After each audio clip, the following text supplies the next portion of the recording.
Devil May Cry é provavelmente um dos jogos de ação mais relevantes da indústria em relação ao seu gênero hack and slash, e recentemente a série foi revigorada com o lançamento de Devil May Cry 5, mas essa franquia já tropeçou feio no passado.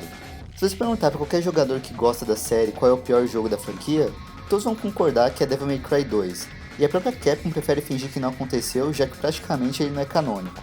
Mas se você perguntar para um fã qual é o pior jogo da série, alguns vão apontar para DMC Devil May Cry. Com certeza esse tem o pior título, mas para explicar esse ódio por esse jogo, é preciso contextualizar algumas coisas. Depois do lançamento de Devil May Cry 4, a Capcom não sabia muito bem qual rumo dar para a história do jogo, e na dúvida do que fazer, ela resolveu riscar tudo e começar de novo com um reboot da série, e pela primeira vez ele não seria produzido pela Capcom. Essa missão ficou com a Ninja Theory, que ficou mais famosa recentemente depois do sucesso de Hellblade. Obviamente, os fãs da série não gostaram nem um pouco dessa ideia, e a Capcom recebeu duras críticas por isso, principalmente depois que o primeiro teaser foi mostrado, já que o protagonista mudou radicalmente. Mesmo assim, a Capcom seguiu em frente com o reboot e DMC Devil May Cry foi lançado em 2013, tendo uma recepção muito positiva por parte da crítica, mas ele não vendeu muito bem no lançamento por conta do desgosto dos fãs com o jogo, e com isso, a Capcom resolveu deixar a série na geladeira por uns bons anos até decidir o que fazer. Hoje em dia, os números de DMC não são ruins, tendo vendido 4 milhões de unidades considerando a edição padrão e a definitiva, mas eu sinto que ainda hoje algumas pessoas têm um certo preconceito com o jogo, e é por isso que eu quero dar uma atenção especial para ele. Vamos começar falando do elefante na sala, que é a mudança do protagonista, porque não foi só a aparência do personagem que mudou, mas a sua personalidade também. O Dante aqui é egocêntrico, antipático e logo no começo passa uma impressão bem negativa com uma piadinha para cutucar os fãs mais fervorosos da série. Mas eu acredito que a má impressão que o protagonista causa foi intencional por parte dos desenvolvedores e faz parte do desenvolvimento que eles pensaram pro personagem, já que como o Dante aqui não é só metade demônio como também é metade anjo, ele começa a desenvolver mais esse seu lado bom ao longo da história. Na trama em DMC, a Ninja Theory resolveu trazer as mitologias de Devil May Cry para o mundo real. Assim, mundos dominam o mundo dos demônios através da força e o mundo dos humanos através da opressão. Quando Dante conhece seu irmão e descobre a verdade sobre a sua origem e o que aconteceu com a sua família, ele entra na cruzada de Virgil para matar o Mundus, não para salvar a humanidade, mas por vingança. Logo depois é mostrado que Dante teve uma juventude bem difícil, e por isso o protagonista se fechou para o mundo, e a única coisa pela qual ele lutava era ele mesmo. Só que à medida que ele cria laços com seu irmão e principalmente com a Cat, ele lentamente começa a abraçar essa ideia de lutar por alguma coisa além dele. No final, o Dante que a gente vê é um Dante completamente diferente do começo do jogo, e uma das coisas que ajudam a reforçar essa ideia de mudança do protagonista é a mudança na cor do seu cabelo. Então sim, o Dante aqui é babaca, mas isso faz parte do amadurecimento do seu personagem, e a pegada mais política da narrativa é bem interessante. Em relação à trilha sonora, eu gostei do que eu ouvi aqui, mas eu sinto que isso não vai ser uma unanimidade não, já que as músicas são bem mais pesadas em comparação aos jogos anteriores, mas não dá pra negar que essa pegada punk rock combina com o protagonista e com o jogo.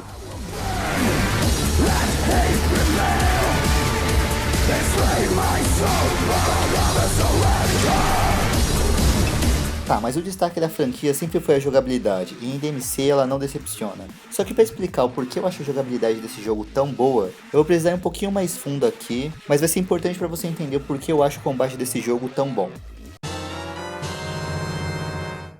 Em Devil May Cry 3, a gente tinha 5 armas de fogo e 5 armas brancas, mas você só podia levar 2 de cada para cada missão, e apertando um botão você trocava de uma arma para outra. Em Devil May Cry 4, Dante tinha 3 armas de fogo e 3 armas brancas, mas você não precisava mais gerenciar o inventário porque dava para levar todas as armas com você. Porém, eu sinto que aí nasceu um problema, porque para você trocar da arma A para a arma C, por exemplo, o jogador tem que apertar 2 vezes o botão de troca, e se quiser trocar da arma C para a arma B, tem que apertar o botão 2 vezes de novo. Em Devil May Cry 5 eu sinto que esse problema é ainda pior, porque Dante tem 4 armas de cada e pode levar todas para a missão. Mas se você quiser trocar da arma A para a arma D, tem que apertar o botão de troca 3 vezes. E eu sinto que a Capcom percebeu que isso podia ser um problema e deu a opção para o jogador desequipar as armas que ele quiser, facilitando a troca para a arma que ele quer usar. Eu sei que com o tempo você se acostuma com isso, só que mais de uma vez eu queria usar uma arma específica durante um combo, e enquanto eu mudava de arma eu perdi o momento certo e já não precisava da arma que eu estava procurando. Ok, mas o que tudo isso tem a ver com DMC é que a Ninja Theory resolveu esse problema. Como eu disse antes, Dante aqui é meio anjo e meio demônio. Para usar a arma demoníaca você segura o gatilho direito, e para usar a arma angelical você segura o gatilho esquerdo, e para alternar entre as armas é só utilizar as setas. Com isso, fica muito mais fácil trocar para a arma que você quiser. Exemplo, Quer trocar da arma A para a arma D? Só segura o gatilho direito. Quer usar a arma B? Só segura o gatilho esquerdo. Quer usar outra arma demoníaca? Um toque na seta da direita e segura o gatilho direito. Se quiser usar outra arma angelical, um toque na seta da esquerda e segura o gatilho esquerdo. Tá entendendo o que eu quero dizer? O arsenal inteiro parece que tá só um toque de distância. Dá pra ir e voltar da arma que você quiser sem nenhum esforço. Isso faz com que a jogabilidade flua muito bem, além de abrir um leque gigante de opções de combo. É uma mecânica muito bem implementada e eu acho um crime ela não ter sido utilizada em outros jogos, não que eu saiba pelo menos. Outras coisas que mudaram que agora a mira é automática e funciona muito bem. Não tem mais as opções de estilos, mas sinceramente eu não sinto falta deles aqui, porque como o personagem já tem tantas opções de combo, eu nunca me peguei desejando que ele tivesse mais opções de movimento. Foi adicionada uma coisa que eu acho que todo jogo de ação deveria ter, que é um botão dedicado para esquiva, que funciona de uma forma muito responsiva. E outra adição muito bem-vinda são os ganchos, que servem para o Dante puxar ou se jogar na direção dos inimigos, sendo muito útil quando você afasta um inimigo com um golpe pesado e faz com que seja muito mais fácil continuar um combo com isso. Pra não dizer que eu acho tudo perfeito na jogabilidade, tem uma coisa que eu acho que poderia ter sido melhor trabalhada, que é em relação às armas de fogo. Você tem 3 opções de armas de fogo aqui, e para alternar entre elas é só usar as setas de cima ou de baixo. O problema é que, como as armas brancas funcionam muito bem e é muito fácil se aproximar dos inimigos, você raramente vai precisar dar um tiro. No começo você até vai usar elas com mais frequência, já que seu arsenal é menor, mas na metade do jogo, quando você ganha todas as armas brancas, você só vai usar as armas de fogo quando lembrar que elas existem. E fora que você só consegue atirar usando a Rebellion, já que se você apertar o botão de tiro segurando um dos gatilhos, o personagem vai usar um dos ganchos. Porém, considerando todos os pontos positivos do sistema de batalha, eu consigo passar um pano pra isso sem problema. Acho que a melhor implementação das armas de fogo que eu vi na série foi em Devil May Cry 5 com o Nero. Lá, você podia tirar o quanto você quiser, mas se você segurar o botão de tiro, Nero recarrega a arma e os próximos 3 tiros que ele solta dão muito mais dano. Sinto que esse seria um caminho interessante a se seguir, colocar um número limitado de balas e colocar um cooldown automático. Assim o jogador não quebra o jogo atirando toda hora, mas sempre que ele atirar, esse tiro vai valer a pena. Tá, mas voltando pra DMC agora. Esse jogo não é livre de defeitos, principalmente no lançamento, mas a edição definitiva, lançada em 2015, consertou vários desses problemas que atrapalhavam a experiência, então não tenho muito do que reclamar aqui. Talvez a única coisa que me incomodou mais é que para você fazer as missões secretas, não basta só achar a porta, você precisa achar uma chave para abrir a porta.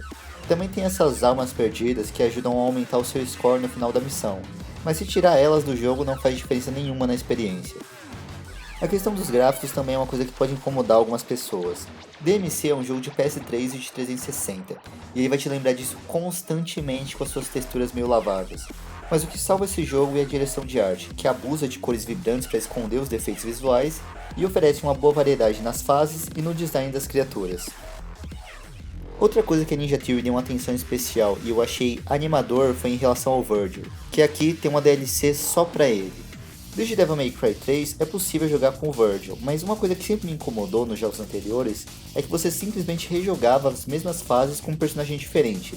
Até em Devil May Cry 5 eles tiveram a cara de pau de fazer a mesma coisa e mesmo assim eu comprei porque é muito divertido jogar com ele. Como o Virgil é um personagem tão importante para a trama da série, seria legal ver um pouco da história sendo contada do ponto de vista dele. E a Ninja Theory percebeu isso e aqui o Virgil tem o seu próprio modo história, com as suas próprias fases e até alguns inimigos exclusivos. Tudo bem que dá pra notar que o orçamento aqui foi mais baixo, já que boa parte das cutscenes são animadas, tem poucas fases e essas fases não tem nem de longe a mesma variedade que a gente encontra na campanha do Dante.